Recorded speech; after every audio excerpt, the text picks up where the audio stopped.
Welcome to Taking the Edge Off the Middle East with Brian Katulis, a series of casual conversations on the most important events in the MENA region today. I'm Brian Katulis, MEI's Vice President of Policy, and today I'm joined by Richard A. Clarke. After a decade of leadership, Richard recently retired as chairman of the board of governors of the Middle East Institute, where we are today. And this building we're in and the organization we have would not be here without Dick's leadership.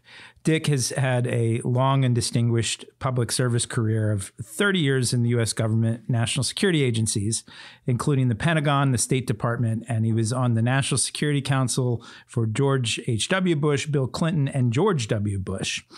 During an unprecedented 10 consecutive years with the NSC, Mr. Clarke served as Special Assistant to the President for Global Affairs, Senior Director for Transnational Threats, National Coordinator for Counterterrorism, and a Special Advisor to the President for Cybersecurity. Since leaving government, he's worn many hats. He's been an educator at Harvard's Kennedy School of Government.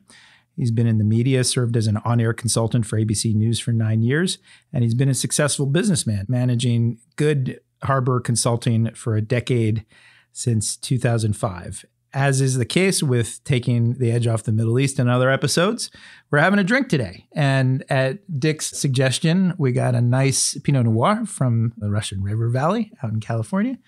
Cheers to you, Dick, and thanks for coming by. Well, thank you. Thank you very much. Good to be here again. Great to have you back. Let me start out where we've started before. And you've had a very long, distinguished career, many different chapters, public service, novelist, businessman, a media commentator. What's your origin story? How did you get into this line of work? It's important for some of our younger listeners out there to really hear from folks like you who've really served their country and led a good life in many different ways. Well, my interest in public service and working in the government probably started when I was 12 or 13. At the time, Jack Kennedy had just become president and famously said, "Ask not what your country can do for you, ask what you can do for your country." And that had a very profound impression on me and all of my peers.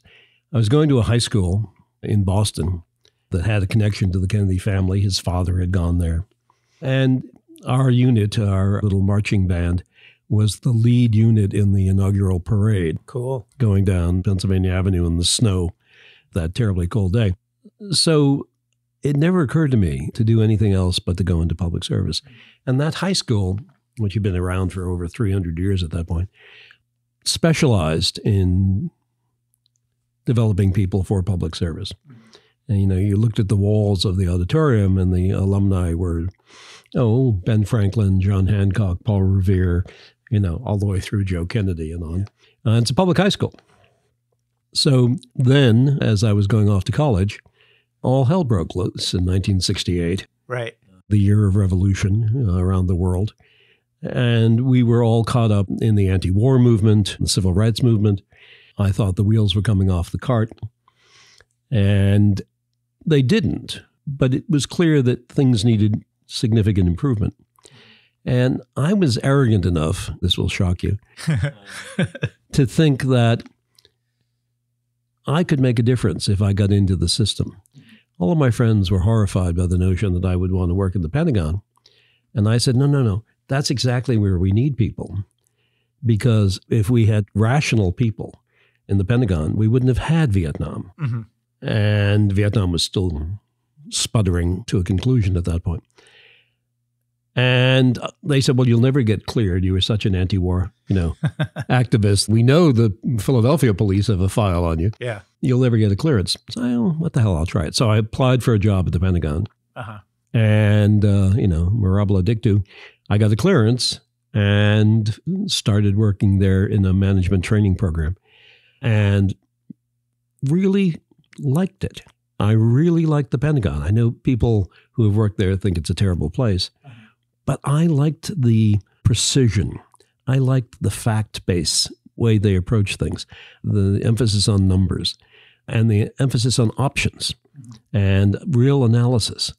I felt at home there. So after 5 years of that, I was hooked and went off to MIT to get my graduate degree, specializing in defense studies and arms control, following which I went to the State Department, moved up through the ranks as a career person in the State Department, ending up as Deputy Assistant Secretary for Intelligence and then Assistant Secretary for Political and Military Affairs. And from there went to the White House. So when you think about that 15, 20-year period when you were inspired, then you got educated, and you got your first job in public service, and you compare the 60s and 70s to those who are starting their career now, and a lot of our listeners now, what's similar and then what's different? Well, young people today are complaining about, the COVID destroyed our undergraduate life. Try having Vietnam War destroy your undergraduate life, where the risk was not just that you would get sick, but that you would be sent off to Vietnam and get killed. Right. It was hard to concentrate on undergraduate life. I think the period of instability that the United States went through in the late 60s and a bit of the early 70s was worse than the period of instability that we had with Trump and with COVID. We put the society back together again. Yes. America's remarkably resilient. I know we all occasionally say to ourselves, America can go through anything and come out the other side. Well, one day we won't, right? But for now, at least, it does seem that we can take a punch. Right. And, I think people who didn't live through that very extraordinary period in the 60s and early 70s need to be reminded that what we've just been through with Trump and with COVID, it was terrible and it was awful. But there have been many chapters in our history that have been terrible and awful. And we have rebounded. Yeah. And we have rebounded remarkably. I've heard so many times in my career that the era of American superpower leadership is over or about to be over. America's in decline. And then we would take off again. Right. Yeah. So it's nice that China thinks that we're in decline and they're on an upward trajectory. I wouldn't bet on it. Yeah. So I want to carry the conversation forward to today, but one more question on sort of your origin story. When you think back in those early years, when you were starting out in the Pentagon and then went back to graduate school, you mentioned JFK as inspiring you, the spark. Who were the people that you worked with either directly or people that you looked up to that then you tried to emulate when you went through your career? Well, the fellow I met at the Pentagon who suggested I go to MIT was Bill Kaufman. And he's a little-known figure, but a very important figure in defense history. He was a full professor at MIT, and 2 days a week he was down in the Pentagon advising the Secretary of Defense, 7 secretaries of defense in a row. And so he would shuttle back and forth between Cambridge and the Pentagon. And he was largely responsible for making rational our strategic nuclear doctrine. When he and McNamara came in 61, I guess, our strategic nuclear doctrine literally was, we will go first and we will use everything. That was the plan. I know it's hard to believe. Yeah. And Bill personally roped that back in and contained it and then began to push for arms control. So I met him when I was in the Pentagon. I went to MIT because of him. He was my advisor at MIT. And what I loved about him, many things, but one, his rational approach to things, fact-driven, number-driven, analytically driven. And two, his devotion to teaching people. Right. He really wanted to teach people and then launch their careers if they needed it. Right. And when he passed away, we had a gathering of a rather impressive group of people that he had launched and who were in the bowels of the government, mainly career people, making the system work. Great. So let's move forward to today. And you alluded to some of this and how America bounces back. But where do you see the state of the world today? What's your big picture concern when you think about the things that are most troubling? Because you've had this interesting career where it was in the Cold War ends, the terrorism threat, which you were deeply engaged with, cybersecurity as well. Where are we today in terms of the threats? And then what are the opportunities as well in that big picture? Yeah, I get this question a lot. I saw 2 waves coming. I saw the terrorism wave coming and I saw the cyber security problem coming. That doesn't mean I can see the third one. Sort of good luck seeing the first 2. I think the obvious answer, what we should be concerned with, the big picture, is climate change. And I keep asking, who is modeling the multifaceted problems, the multidisciplined approach? Who is modeling what climate change will mean? So we know that there's an effect between climate change and immigration, right? Refugees, wars, perhaps. We don't know the effect on the economy. Right. and it could be devastating. Alternatively, maybe it would stimulate certain aspects of the economy. I think the most important issue for the next 20 to 30 years is how that plays out. And no one, as far as I can find out, is attempting what would be a daunting exercise to multidiscipline model climate change. Right. Because all of those disciplines interact with each other. And climate change is going to push them in predictable ways. And I think if we did that and we could credibly show what will happen, we already know what will happen in terms of sea level rise. I think it's worse than people think. Yeah. And with weather and whatnot. But I think if we could really credibly depict what climate change will do in terms of politics, in terms of the economy, in terms of population movements, in terms of wars, people would be a lot more motivated to do something. Yeah, that's interesting. So on that particular threat or challenge, what's your early assessment of how it's impacted our politics? I mean, you've been watching this story over the last couple of years, and just in the U.S., but maybe even around the world. Do you see any positive signs, or are there negative trends? Well, the way it impacts U.S. politics is the way so many issues impact U.S. politics. It's an us-them approach. Yeah. Unfortunately, everything now, every issue, it's hard to imagine what issue it'll be next, but every issue that comes up, one party takes one position, the other party takes the other. Why one party would want to deny the obvious and spend so many years denying the obvious is beyond me. One thing I learned, I was a debater in high school, and my debate coach told me, never deny the obvious. Yeah. And yet for a long time, one party in this country has been denying the obvious about climate change. Right. So how does it affect our politics? It's rather the other way around. How does our politics affect climate change? Right. And not well is the answer. So far, but we'll see what happens with these trends. And when things become so obvious, I think it tends to, and we see this generationally, is that younger generations, no matter conservative or liberal, have a deeper appreciation, polling tells us, for the concerns. What about the opportunities in the world today? You might infer that you think if we sort of model this out, there may be some opportunities there, but are there for America and for the world? Where are we? Well, there are challenges. I know there are opportunities. We're going to have to move a lot of people. Right. And we're going to have to rebuild cities or build new cities. And that could stimulate some economies, I suppose. We're going to have to build wholly new sources of electric power, and that will create jobs. Yeah. If we can do a breakthrough on fusion technology, or if we can get safe modular nuclear reactors, we could make a big difference. Right. And that would also stimulate the economy in various ways. It's always difficult to know how a technological change is going to affect the economy. I didn't know when the internet popped up into existence and began to spread. I don't think anybody in the White House, including Al Gore, who invented it, right, had any idea how fast internet technology would have an effect on the economy. Right. But there we were in the middle of it in the 1990s, and American productivity. The United States was such a first adopter. It was an overwhelmingly first adopter of internet technologies and bringing them into enterprises. And the effect on the U.S. economy was to put it on a rocket ship. Productivity went through the roof very quickly, and unemployment went through the floor when some people predicted the opposite. Right. That unemployment would go up. So right now, I think the issue that is like that, the thing that everybody's been talking about since ChatGPT, is AI. Now, AI has been with us for over a decade.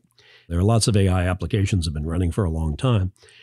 The only thing that's new is that we now have publicly available generative AI based on large language models. The fact that you and I, anybody, can go online and play with it, and that's what people are doing. Let's be frank. That has stimulated the AI debate that we never had, and that we always needed. Yes. Yeah. But having said all of that, with all of these technologies, there's a false dawn where we see, oh, wow, things are about to change. And then they don't for a while. Yes, yeah. Because normally it takes longer for some of these technologies to move. Right now, we don't have enough servers, cloud space, or chips to really utilize AI in a big, broad way. So that'll slow us down, no matter how fast the code development works. But 5 years from now, AI should be able to take off. And this is the period in time, thanks to ChatGPT stimulating the public debate, this is the period in time when we can talk about the public policy issues. And we are. Yes. Which is nice. Yeah. People are talking about what are the security aspects, what are the privacy aspects, how might we regulate it? And oddly enough, the Silicon Valley big firms that are involved in it are saying, yeah, let's talk about regulation. That's good. Yeah. Which is the exact opposite of what I had to put up with the internet. That's what I wanted to ask you. Was that your experience? Because most of your career is in public service and government, and you saw this revolution mostly driven by the private sector. Yes, with investment and your joke about Al Gore, yeah, but it was private sector driven. How does government stay on top of these things? I mean, innovation is driven, I think, mostly through the private sector, but how do you regulate it? How do you keep our society together? Well, when the internet took off, largely because of public spending initially, but then the enterprise use, the West Coast Silicon Valley types convinced Washington that you guys don't really understand technology. Uh-huh. And if you regulate it, you will kill it in the crib. Yeah. And what we really need to do is just all hold hands and agree. We're not going to regulate it. We're not going to tax it. We're not going to get involved in it at the governmental level so that it can grow. And then when it gets out of the crib and it's a toddler and walking around, maybe then we can talk. And that line worked. And so government kind of backed off. And the result was pretty bad, I think, certainly from the issues that I worked on from a security perspective. The first and second, maybe even the third generation of software on the internet was riddled with insecurities. Uh-huh. Some of it still is. And as a result, this entire cottage industry grew up of hacking and, well, espionage. Yes. Yeah. I want to stay on this thread. We're going to get to the Middle East. We're at the Middle East Institute, but this is interesting. And we started talking about your origin story so that people can know what drove you to public service and talking about the world a little bit. But on sort of the technological advances, there's been one dynamic that affects the Middle East, but is a broader dynamic, is that about 10, 12 years ago, the internet was arguably used by activists to challenge autocracies and to go against Mubarak in Egypt and Tunisia and to rally people against something that they felt like needed to change. Flash forward, a decade plus later, and many people argue is that these tools, and I know you've written about this in your latest novel, but these tools are now, which were developed first mostly in the US and other places, being used by autocrats to actually stifle dissent, to reinforce power structures. Where do you see all of this going, and what is America's role in all of this? Back to the 1960s, there was a committee in the Senate called the Church Committee. Mm-hmm. That Senator Frank Church, a Democrat from Idaho, chaired to investigate the intelligence community and the abuses under Nixon. And I'll never forget, because it was sort of chilling, so it must have been the early 70s, actually, Church saying, I can see where technology is going. And if government ever used the future technologies to suppress dissent, there would be no way for a revolution to get rid of that government. And I think that's what we're seeing in China, certainly. Now, maybe someday there'll be a revolution in China. But the surveillance technologies that are being so well demonstrated in China make it almost impossible to organize dissent, let alone organize a change in regime. Yeah. Now, not every government is going to be able to pull off that level of surveillance state, but it's getting easier. Yeah. And it's also, something that could happen here. I know that sounds terrible, but look, we've got a bad history too on surveillance and civil rights and civil liberties. And I think we have to be really vigilant that as these new technologies emerge, that we have appropriate controls on them in democracies. Yeah, and this is an interesting thread. Do you think Western private sector companies in technology, are they playing the right role right now? Because I have a mixed view on this. I'm not certain whether they're just purely driven by profit motive. Well, they're purely driven by profit motive. Yeah. They're required to be by their shareholders, by the security law, and the securities law makes them. But right. No, I think there is a problem with the private security companies, PSOAs, that are out there, mainly in places like India. Yeah, oddly enough, and in some parts of Europe and Israel, that are using technology and selling it without a lot of control over who they're selling it to, selling surveillance technology. I don't think it's a problem in our country because that stuff is regulated in our country and the export of it is fairly well regulated. And Europe as well is fairly... In Western Europe, certainly in the EU, even more so than here. But there's lots of examples of these private security companies, the most famous of which is Pegasus from the NSO group in Israel, being sold to regimes that you wouldn't want to have that kind of capability. Right. And they use that against dissidents and people who are just voicing their opinion at times. Right. So let's turn the corner into the Middle East, and we're at the Middle East Institute. And this is a very basic question, but I think it's important to ask 20 years after 9/11 and the Iraq War and Afghanistan is, why is this region of the world important to America today? Is it? Because a lot of people are asking that. It's always been important, and it continues to be. Even though we're changing the mix of our sources of energy, oil and gas are still going to be a big part of our energy requirements, and even more so in the rest of the world. There's no denying that the one region of the world that has the most, aside from the United States and Russia, is the Middle East.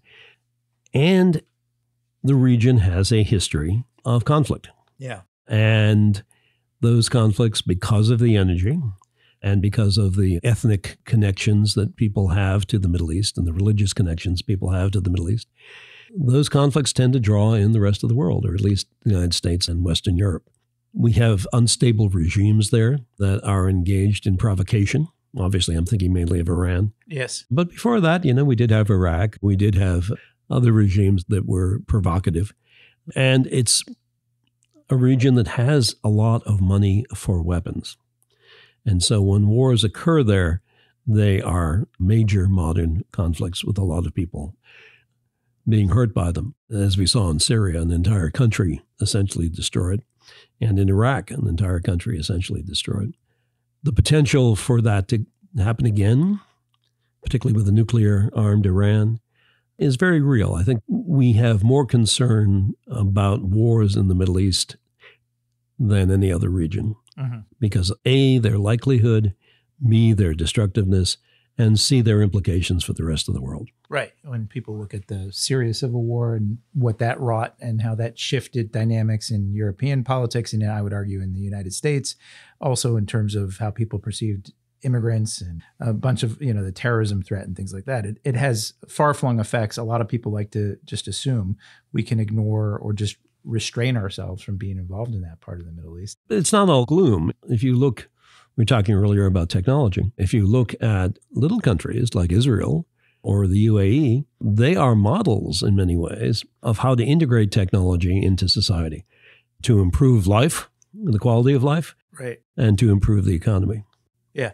So when you talk about the Middle East being important still to America today, when you think about the presidents that you served in the administrations that you were in, what was the biggest mistake made on the Middle East? That's, pretty obvious. George W. Bush's invasion of Iraq was complete folly. I think everyone who's objective about it now would agree that there was no reason for it. The costs, but also the implications. There was absolutely no reason to invade Iraq. Yeah. At the time, Dick Cheney, among others, but also Bush, implied that we were going to war with Iraq because of 9/11. Right. And I kept running around saying Iraq had nothing to do with 9/11. And very interesting because the Washington Post polled on this over time. And as the war was beginning, the number was something like 84% of the American people believed Iraq had something to do with 9/11. Obviously, they weren't listening to me. But fast forward 5 years, and the number was down in the 20%. So eventually people realized Iraq had nothing to do with 9/11. It didn't pose a WMD threat. Right, yeah. So the question that Bush put to the country was, do you believe Iraq has WMD? Well, most people believed it. Right. My question was, so what? Israel has WMD. Syria had WMD. Pakistan had WMD. North Korea had WMD. Shall we go around invading all the countries that have WMD? Is the fact that they have WMD reason to invade them? No one wanted to get to that second order question. It was just, if they have them, we must go in. Yeah, and I know you've talked about this a lot, but we'll go down this path. You were in the W. Bush administration at the White House. When was the first inkling you felt like on this issue, on Iraq, we were about to go off the rails? Oh, early in the administration. And then when was the breaking point? When did you actually say, I've had enough? And you called your friends and then you said, I've submitted my resignation. I think very early, first weeks of the administration, it was very clear they were laying out their priorities and what the work schedules and work streams were. And a lot of it was about Iraq. Didn't understand that. It just seemed like an odd choice. Yeah. And then they had more and more and more senior level meetings on Iraq to the exclusion of other topics. And my colleagues who were working on it told me, they really want to do something about the Saddam Hussein regime. Without 9/11 as an excuse, would Bush have done it? I don't know. It's clear that Rumsfeld would have, and Wolfowitz would have, and Dick Cheney would have. But at the end of the day, the president had to agree. Sir, but where did that come from? So you don't remember when we first met. I was a junior staffer in the NSC for Bruce Riedel. And I remember your emails, which were in a different color and a big font and all of this. But I also remember that time, and Ken Pollack was the main staffer on Iraq. There was the Iraq Liberation Act. There was a campaign that began in 1997, 98 by people, and it picked up Democrats back in 02, 03. You know this very well.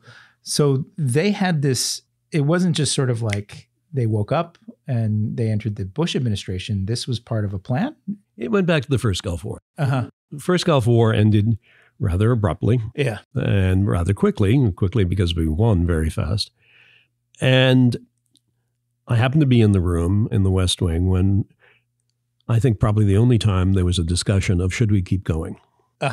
And it was Colin Powell, chairman of the Joint Chiefs, Dick Cheney as Secretary of Defense, Jim Baker as Secretary of State, and Brett Scowcroft as National Security Advisor, and Richard Haas from the NSC. And the question was, well, should we keep going? Because there was nothing between the 24th Infantry Division and Baghdad. Right. And unanimously, people said no.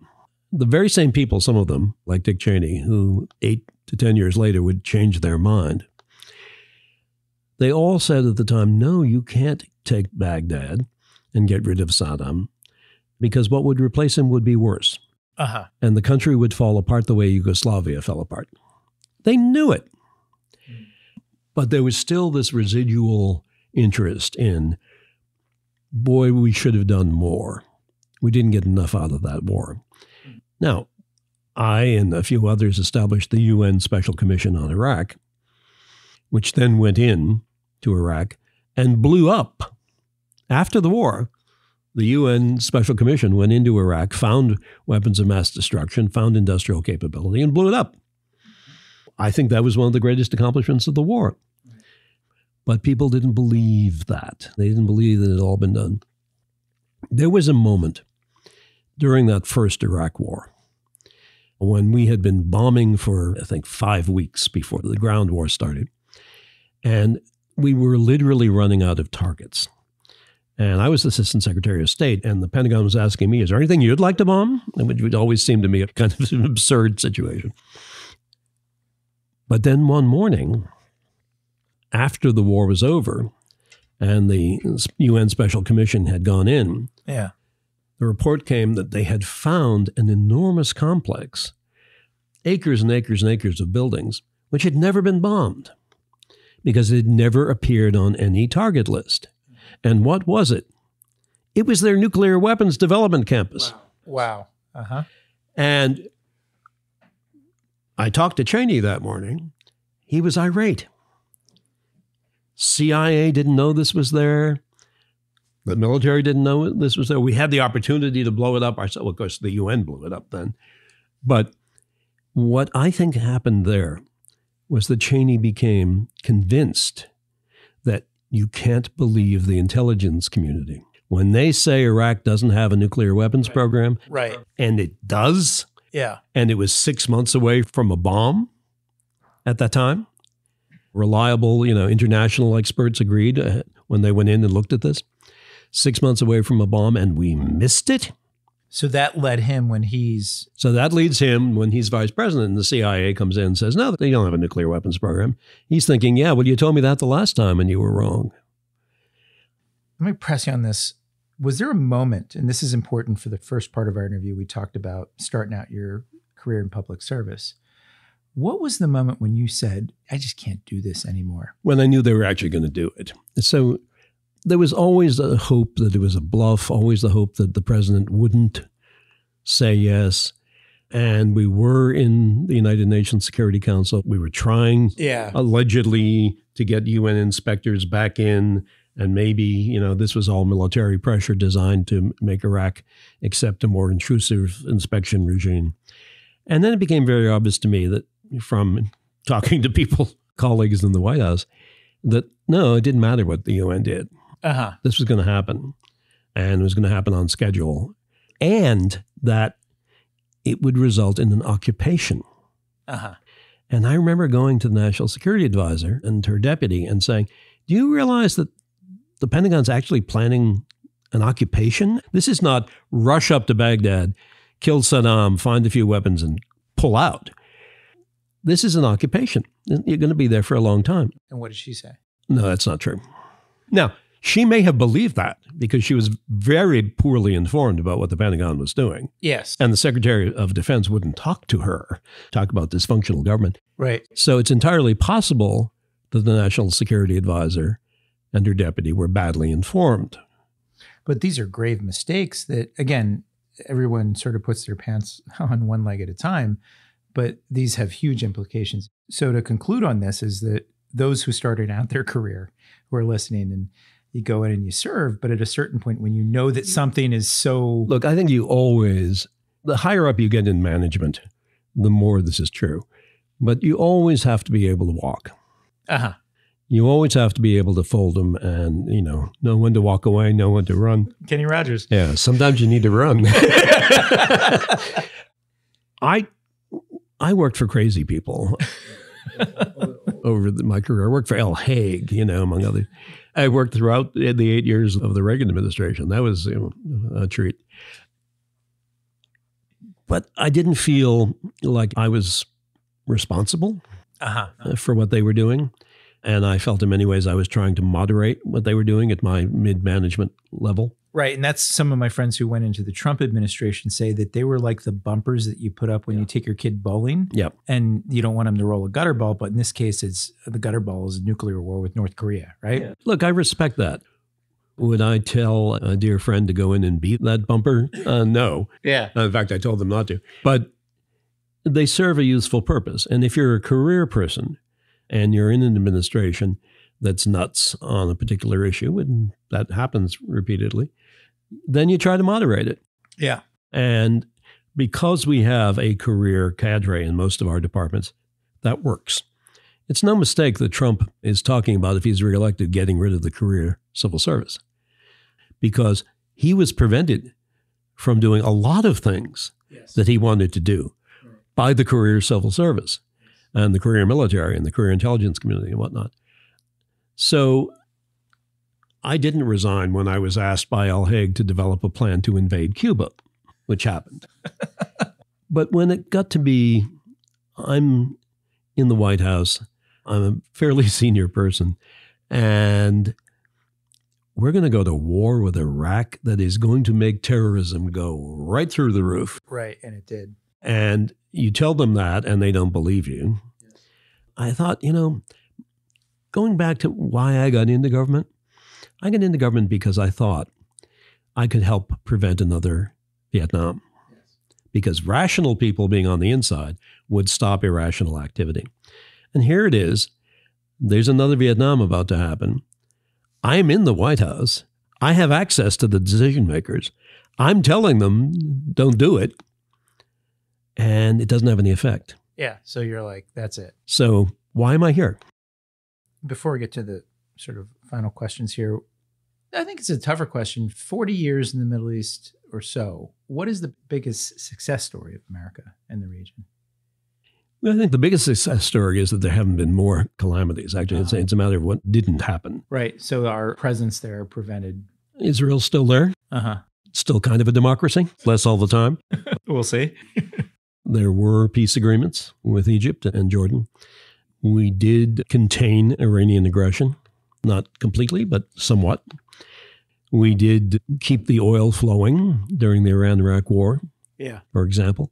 Another great success, I think, the American coalition building to keep the oil flowing throughout that 7 years war. I think it's unfortunate that most of what we can point to as success is the things that didn't happen, but that's important. Yes. So flash forward to today, and how do you see America's policy on the broader Middle East today? What's going well, and what do you think should be doing differently? And be candid here. Well, I blame my friends in the Obama administration for giving the Middle East and the world the impression that the United States was withdrawing from the Middle East or reducing its emphasis on the Middle East. The pivot to Asia. Stupid idea that was. You can increase your activities in Asia, but to say publicly that you're going to pivot to it, meaning that you're pivoting away from something else, right, when the logical place that we were pivoting away from, everybody knew, was the Middle East. Right. And so you're telegraphing to people in the Middle East that we're reducing our interest in your region? What a folly. Right.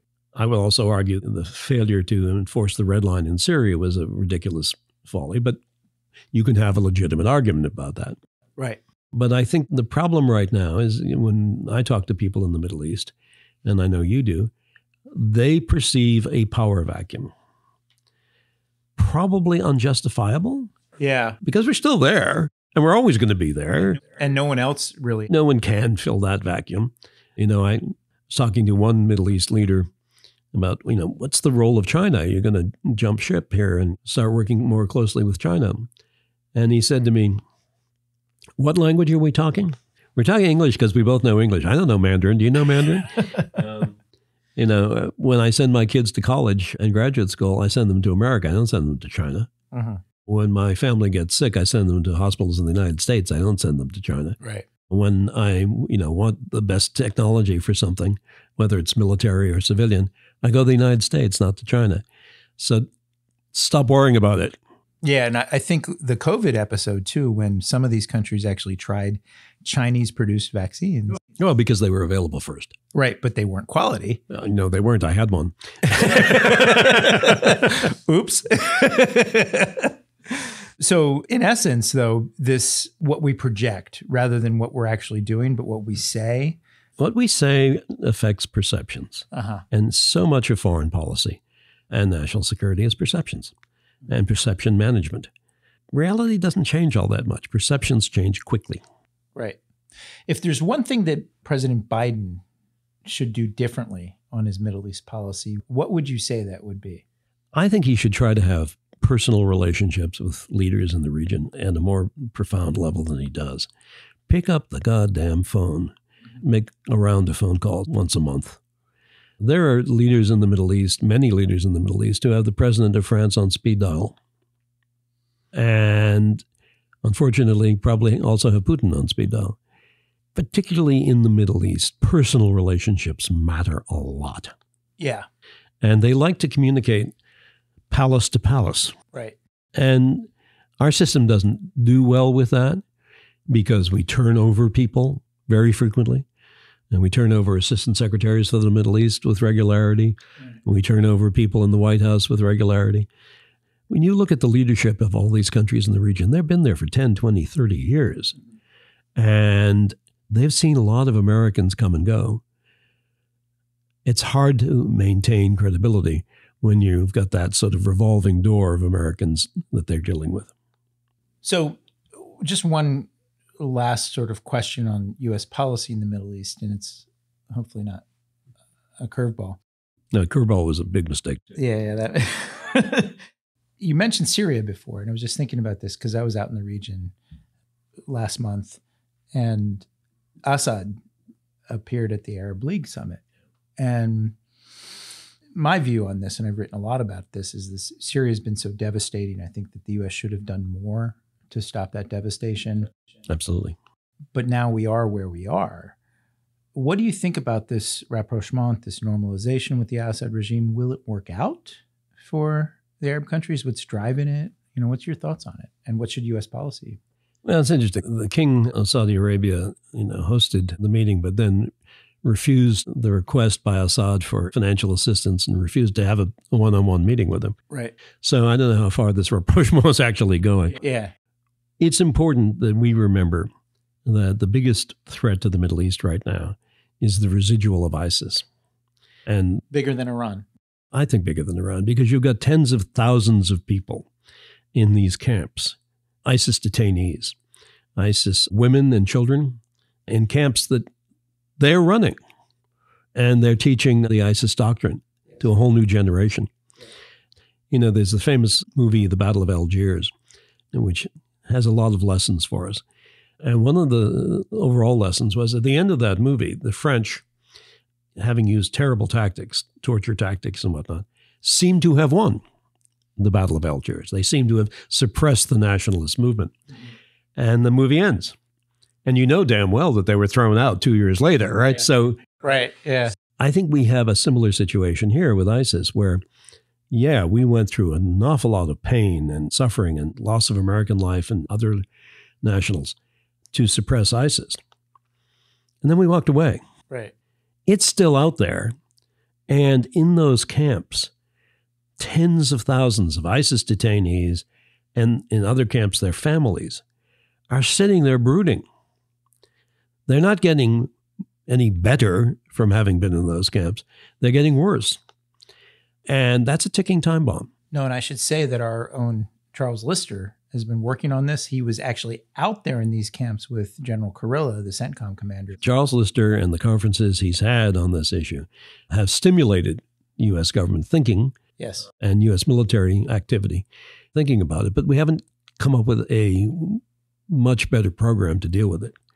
Despite Charles's work and MEI's work, there's very little press attention, media attention being given to this. Right. It is a ticking time bomb. So, but does the Assad normalization effort, how does that interact? I don't know. It'll be interesting to see.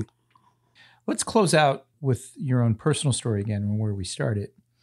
And I read your latest novel, Pass It Around. It's getting around the U.S. government.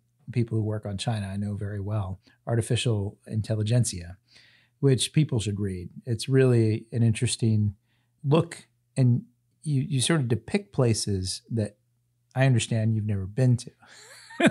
Maybe you can tell us two things. One, you turned to writing about half a dozen almost novels after having a distinguished career in government. You're in the private sector, you're an educator. Why did you turn to sort of narrative fiction and fiction to what led you to that? What inspired you there? Well, I've done 5 nonfiction. 5.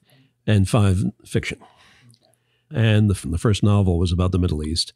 And on the cover of it, it says, sometimes you can tell more truth through fiction. Right. I find that there's a whole audience out there who's never going to read a policy book, but they'll read a thriller. Now, if that thriller is, pedantic and beating them over the head, they're not going to like it and it's not going to work. If you can write a good thriller, and I don't know whether I have or not, but if you can write a good thriller, spy story, whatever, you can, I think, weave into it information, not subliminal brainwashing. Right. But you can give people information and you can paint the picture, the visual picture, better than you can in the policy book. Yes. People want to see in their mind's eye what that looks like. And who are these people? And what do they say to each other? What do they really like? I've never met people like this. I've never been to that region. How do they talk? What do they say? What do they care about? How do these things evolve? You can't really do that in a policy book. And if you're good, like, David Ignatius has done and others, you can do it in fiction. And so I've tried with Artificial Intelligentsia to take you into a medium-sized city in China, which would be a huge city in the United States, Dalian. And how did you get to know Dalian?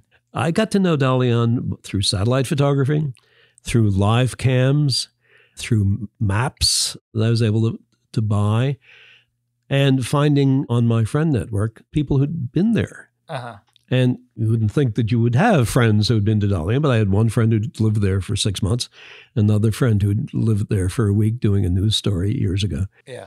And So I've tried really hard to give you the feel of the city. And the people who have read it and who have been there said, well, you did. You succeeded at that. But the point of the book is not a tourist guide. The point of the book is our hero is a mid-level Chinese police detective in a mid-level city. But he has an expertise in artificial intelligence, and particularly in facial recognition. And he's not a bad guy. He's a good guy. He went to school in Canada to learn about, AI and facial recognition. And he went back and applied it to stop crime. But it's being used for things, particularly in the suppression of the Uyghurs, that he didn't know about and didn't intend. And his girlfriend, who's a doctor, is, telling him from her point of view, or her friend network, that they really can't read the things they want to read. They can't see the movies they want to see. They can't talk about the things that they would like the government to do because of this police state encroaching and the social scores that the government gives everybody. I want you to think about what it's like to live in a police state like that. Yeah. I want you to think about what it's like to be a cog in the wheel. And what do you do about that when you are? But you throw all of that against a plot. You got to have a page-turner plot. Right. Yeah. There's obviously some terrible thing that's about to happen, and we have to discover who's doing it, and we have to stop it. And hopefully it has a surprise ending. It's great. And what I think is powerful about it, I believe that a lot of think tankers need to take this to heart, and people who are starting out their careers in this realm in public policy, and look at what you've done with your life, right? You started out inspired to public service.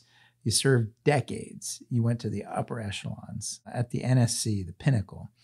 And then you went on and had a good life in the private sector. And now you're telling stories. And stories are the most powerful thing that I think can impact people. It's what makes us human in a sense. And it's how you move, I think, politics in ways that a lot of the people in the think tank community or the academia, they often forget that that you got to be able to tell a story so that people can relate to it. It's also true for politicians. You look at Bill Clinton. Yes. Yeah. Bill Clinton was a policy wonk as much as you are. Yeah. But he knew he couldn't talk to people like that. Right. He'd lose 90% of the audience. Right. So he told stories. Yeah. And that's what we need more of it. And thank you for taking the time to write these books. Thank you for taking the time to do this interview. And really, thank you for everything you've done for the Middle East Institute. It's a great organization, and probably everybody who's listening to this already knows that. But if they don't, get involved. There's so much to get involved with at the Middle East Institute, whether it's learning a language or going to an art opening or going to a conference in person or online, following all the writing of all the experts. It's a very vibrant place.